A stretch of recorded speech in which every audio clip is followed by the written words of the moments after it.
Good afternoon.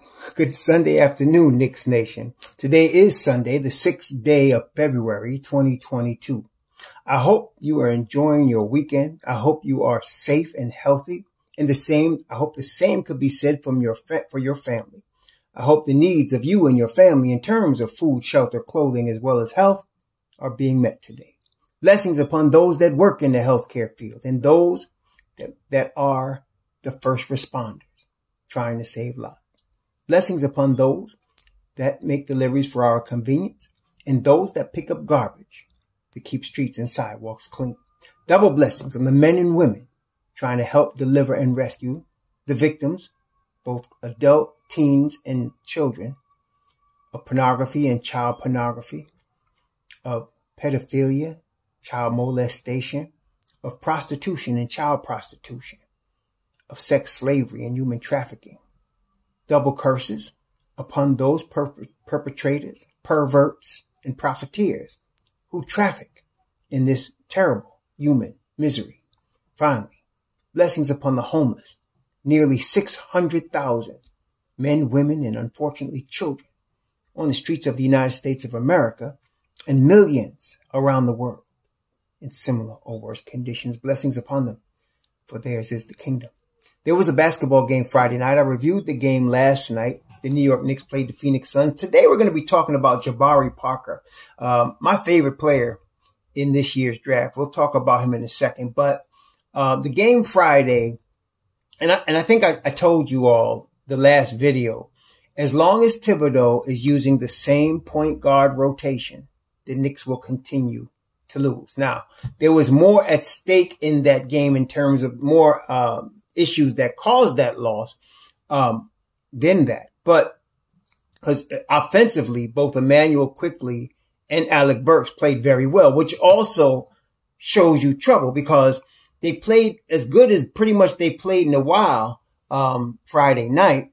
Julius Randle played well, but of course, Julius Randle was mentally taken out of the game again. And that ultimately was a major deciding factor in the Knicks losing the game, aside from the lack of perimeter defense on Cam Johnson. He scored 38 points. How many times do we have to see this movie to understand what the issue really is? Apparently everybody gets it except Tom Thibodeau. So, that's going to continue. Now, he did play Deuce McBride, some more minutes than he would normally play him. And Deuce McBride, actually, played very well defensively, as you would expect. He got beat once, by Cameron Thomas. They were doing a lot of, Cameron Payne. They were doing a lot of picks, to get him free. For the most part, Deuce stuck with him and played him very well. In fact, the whole defense seemed to pick up when Deuce was on the floor. But of course, he did not stay on the floor, because Tom Thibodeau, played him a total of 8 minutes. But that's not enough. So overall, it's the same story. This time they took Julius out the game mentally, and then he went and swung on somebody, which is not only unprofessional, not only something you definitely don't want to do ever, but for an 8-year veteran in the NBA, that's not good. That's not good at all. Maybe some young guy, some hot-headed kid might do it, but not a 27-year-old man with children in his 8th year. And he's swinging on Cameron Johnson. Cam Johnson is what? He's not like a big bully type guy. Whatever he said to you is not worth you doing that. But again, that's moot right now. He got thrown out in the third quarter, and that was the end of that. And so, here's the Phoenix Suns without Chris Paul, okay, without Devin Booker, and they beat the New York Knicks, who were up again at the end of the third quarter. The Knicks were winning, okay, and they end up losing the game. RJ Barrett was inefficient. 26 shots he took, I think. He took 26 shots. Yes, he was only 6 for 26. He was battling 5 rebounds, 5 assists, 3 turnovers. Wasn't his best game. Definitely was not his best game, but you're going to get that. It's not like you're going to expect RJ Barrett to be, the efficient machine every game right now, but he's going to give us more than not. Julius was having a game, though. He was having a game at the time he got thrown out. And He did have 4 turnovers, but that's typical Julius, right? But, it was a bad time, especially with Obi Toppin out, for him to get himself thrown out the game. It's totally, terrible. I really am so disappointed in his mental approach to the game this year. I really want them to trade him. I think he's a really good player, and we would really the Knicks would miss his talent. There's no doubt. But this year, with the power forwards that are going to be available in this draft, with Obi Toppin, who, if he got more time, will be much better than you're seeing now. Even if it means taking a step back, I think it's good for him in the Knicks to have a divorce right now, because and then on top of that, I got to give shout out to Mark Berman. Because he's been on the Deuce train for a while now. He is perplexed as to why Deuce McBride is not playing, and him and Tom are boys, so that's telling us we not just seeing, this is not a mirage. If Berman's also bringing that up. But the Julius Randle thing, that was, to me, first, we've seen his body language during the course of this year. And then Berman mentioned in this one of his last articles I read that, Julius wasn't in the shape coming into this season that he was pre-season, what does that tell us? He was playing for that contract. Okay. He wasn't playing because he just wanted to win a championship. He was playing because he knew he was going to get paid. Well, nothing wrong with that, but to come back to earth this year and to come into camp not in the top shape, and then to be having the attitude with your teammates, and then to be thumbs downing the crowd, and then last night getting thrown out. I'm sorry. No, that's unacceptable. No. So I think they should trade him. And that's why I'm looking at power forwards, because this is a power forward rich draft in terms of talent. And that's why I'd say this is a good summer to trade him. And you bring in Obi, you get the young power forward if you're able to, there's a number of them and we can get a good one. And so this is a good time to do that. Mitchell Robinson. All y'all talking about Ayton. Did you see Ayton against Mitchell Robinson? Did you actually see that? And listen, they were still not looking for Mitchell Robinson. Friday night, 9 offensive rebounds, 15 total rebounds, 17 points, 3 blocks, 4 steals. And one of those steals, if you all saw the game, he was running the court to get back on defense. And somebody was open and they threw a full court pass. He used his length and his athleticism to catch up to the pass. Nah, pay that man. Period. Pay that man. Okay. You see a different Ayton when Chris Paul is the point guard. What does that tell you? You'll see a different Mitch Rob when he has a point guard. Okay. Somebody that's going to look for him. Plenty of times last night, as is normally the case. This is what's his frustration. He's open and he's not getting the route. Okay. He's calling for it, but it's either Randall. Usually it's either Randall or Burks or Emmanuel Quickly. Their head is not looking. They're just not looking. A natural point guard will see him and get him the ball. Okay. See him and get him the ball. That's what point guards do. Okay. So no, they're not going to win if they keep doing this. It's the same story. Same thing. You could point out nitpicky things. Yes, Julius got thrown out. Yes, Cameron Johnson got hot. But come on. Come on. We've been seeing this all season. This is not new. This is very old and monotonous right now. Okay. So is what it is. Cam Reddish was playing tremendous. Looked like he was getting ready to go off. And he got subbed out for Fournier. Yeah. It's about that time, So also, I did know, again, what Berman said in that last article, he said some interesting things, that World Wide West, Allen Houston, and Leon Rose is on this trip.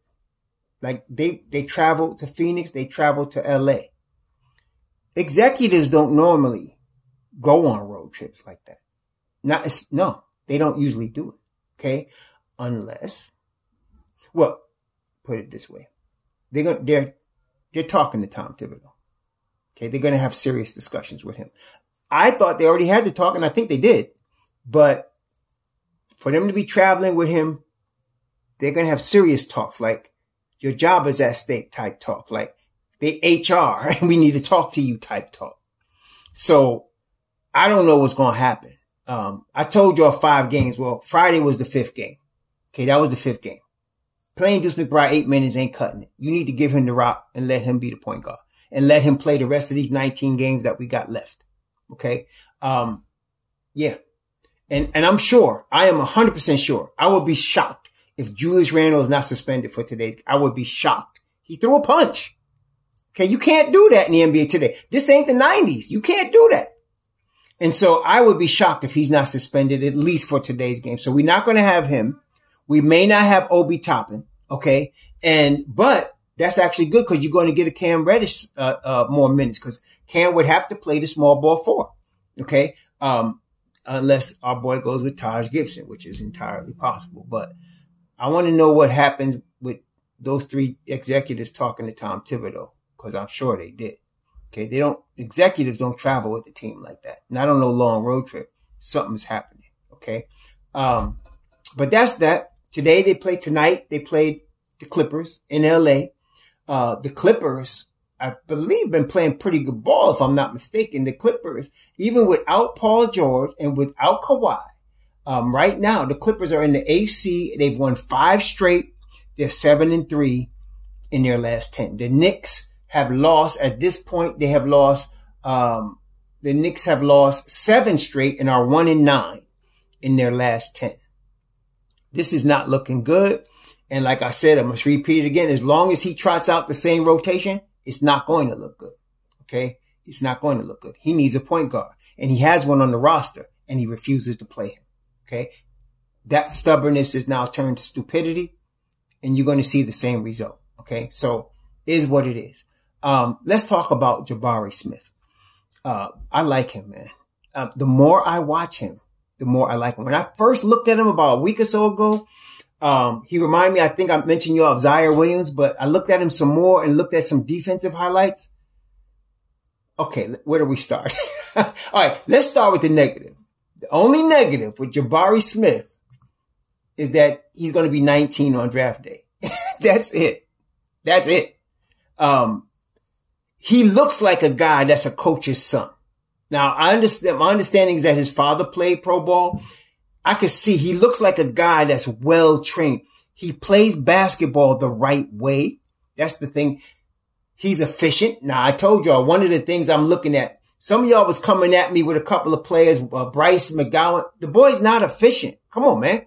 I told you got to be efficient. Don't just get caught up in dunks and hype, man. He's an unreliable shooter. He's very raw. Yes, he's got tremendous athletic ability, NBA level talent in that regard, but he's going to need a couple of seasons to develop into a real NBA player.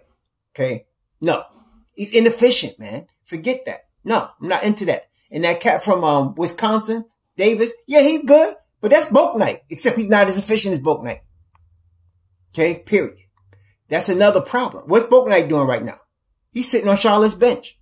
Okay. So come on. But this kid, 44% from 3, 44% from the field, 7 boards, 17 points a game. And he makes the right play. He's in the right position. Love his defense. Love at 6'10". Love his defense. And he can break out on his own dribble. And not only does he handle the ball pretty well. I mean, he's not a point guard, obviously, but I mean, for a guy 6'10", he handles that rock very well. He doesn't force anything. Oh, I love that. Does not force anything. And at 6'10", he plays both sides of the ball. His hips move well. His footwork is beautiful. This kid, to me, if I'm looking at, now, some of y'all ask me if I take Ivy or him. I know. Jabari. Give me Jabari. Give me Jabari right now. Give me Jabari. And I'm not saying Ivy's not going to be good. He is. But for me, I'm getting him right now. He would give Obi, if Tom Thibodeau's coaching and he might not be, then Obi would probably start. But if it was like a Atkinson or Johnny Bryant, him and Obi will be battling to see who starts. They both would get minutes. That's what I like about it. If you trade Julius Randle, you just divide up that 48 minutes between them two guys, man. And then you let one of them play small ball 5, you know. But I like Jabari. Jabari, I love, that jump shot. That jump shot is sweet. That jump shot, that stroke he got is nice. Fundamentally sound. Of course, like I said, his footwork is tremendous. But that jump shot sweet. Jump shot sweet. And he, again, both sides of the basketball. His motor is really good. I see all-star with this kid. I really do. I think he's really that good. He's going to need that rookie year, to develop. He reminds me a whole lot of what Michael Porter Jr. would be if his back wasn't hurt. Like, y'all know, like, if Michael Porter Jr. back wasn't hurt when he was coming out, he probably would have been the number 1 pick, right? This kid reminds me a lot of Michael Porter Jr., except, of course, he doesn't have the back issue. But, man, no, there's no doubt. If we could get him, now, I think the last time the Knicks picked at the top of the lottery was Patrick Ewing.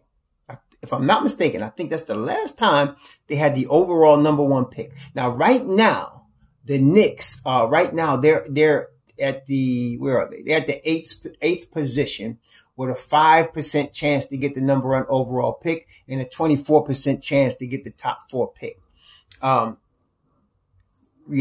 would definitely, if I could get Jabari, I'm taking that kid. There's no doubt. Now, right now, I gotta look at Paolo. I don't know. I gotta look at him again. I'm just not sold on him. But Holmgren is a special talent. I haven't done a thing on him yet, but I don't think, well, I don't want to say, I don't know if the Knicks are going to get him or not, but he's a special talent. Obviously, the problem is the Kristaps Porzingis problem. He's got the unicorn talent, but can he play a full season without getting hurt? Kristaps never has yet. Jabari's my guy, though. At the top of the draft, I like Jabari. I like Ivy. I'm going to go into I already did a video on Ivy. I got to do a video on Murray. I like Murray. I'm not doing no video on Sharp yet. I'm just not, somebody wrote this little thing about some side thing going on with them keeping in touch with Sharp and him dominating practice, whatever. I need to see him in a game or in a workout.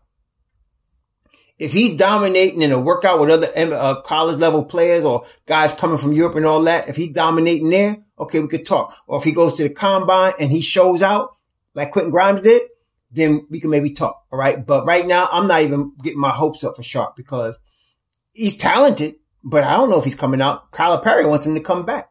Okay. But I got to do a video on, so don't ask me about him. I'm going to do a video on Keegan Murray, Tari Eason, Benedict Mathurin. I like those guys. I did already Ivy. I like AJ Griffin. I got to do something on him and Jabari Smith. That's pretty much it for me. Cause the Knicks are definitely going to be in the top 8, as far as draft position. They may be higher. So within that, they can get one of those kids. They could get a Jabari, a Ivy, a Griffin, a Keegan Murray, a Tari Eason, or Benedict Mathurin. They can get one of them. That's what it is. Benedict, they got Tari, we got Keegan, we got Griffin, we got Ivy, we got Holmgren. So we got 6 out of the 8, and somebody's going to want Chet Holmgren. I said Jabari Smith, not Holmgren. Somebody's going to want Holmgren. Somebody's going to want Banchero. And so I think we got a good shot at getting one of these kids. Somebody might want Johnny Davis.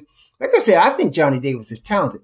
Y'all don't get it twisted. I'm just not as hyped about him as some of y'all are. He's just too inefficient for me. Just too inefficient. And not, at 6'5", 196, I'm expecting a little more. As far as he's a little small for 2, right? So I'm expecting some tremendous defense, a tremendous jump shot. And he's just not that. He's going to need some time. Okay. But I'm not saying he can't play in the league. He's going to need some time. It's like Bouknight. He's going to need some time. They're about the same size too. But Jabari's at the top of my list, man. Jabari's number 1 overall to me. He's number 1 overall pick. At this point, I like Ivy, and I like Griffin, 2 wing guys. But if we do trade Randall, then we want to look at a Murray, a Benedict, or Eason. Even though Benedict is really also a wing, he's a 6'7" wing. He's like Cam, and Cam could play a little 4 now. Okay. So I'm not worried about that too much, but really, Tari Eason, Benedict, Murray, And of course, Jabari Smith. I got to look at Paolo again to be fair, and just, give a thorough look at him. Maybe he's better than I think, but Jabari Smith is at the top of my list. There's no, no, he's at the top of my list, man. I would take Holmgren because you have to, a guy that talented that falls to you, you got to take him, right? So, but I'm not hunting for him. If it's him and Jabari and Ivy on the board, I'm taking Jabari. And then my second choice would be Ivy. Okay. That's just how I feel about it. Okay. But Jabari is the deal. I ain't front. Jabari is the deal, man. So 6'10", 210, he's still going to put on weight naturally. He ain't got to bulk up to 225 right now. He's only 18. By the time he's like 22, 23, you'll see him be about 220, Give me this kid. I want him. Jabari, come to the Knicks. We'll see what happens, man. But that's Jabari Smith. We'll talk some more probably, after the tournament about him. But at this point, barring injury, God forbid, he gets hurt in the tournament or anything. But if he stays healthy and he comes to the draft the way he's playing right now, the way his talent is right now, somebody gonna get a really good player, man. Somebody gonna get a really good player. I like him. So that's Jabari Smith. That's our Knicks. We'll see what's going on tonight when they play the Clippers in LA. I really don't know what to expect. I told y'all I expect Deuce to be getting that ball right now, because we ain't going nowhere. 1-9 in our last 10. It's not going to change because it's the same insanity. Is what it is. So let's see what happens, man. We're going to all be surprised. Then again, if he trots out that same starting five, anyway, we'll see. Anyway, in the meantime, please enjoy what's left of your weekend. Don't let the Knicks ruin your weekend. Enjoy it. Life is short. Enjoy it while you can. You cannot get 1 minute back that's gone. Enjoy the ones that you have. Shalom.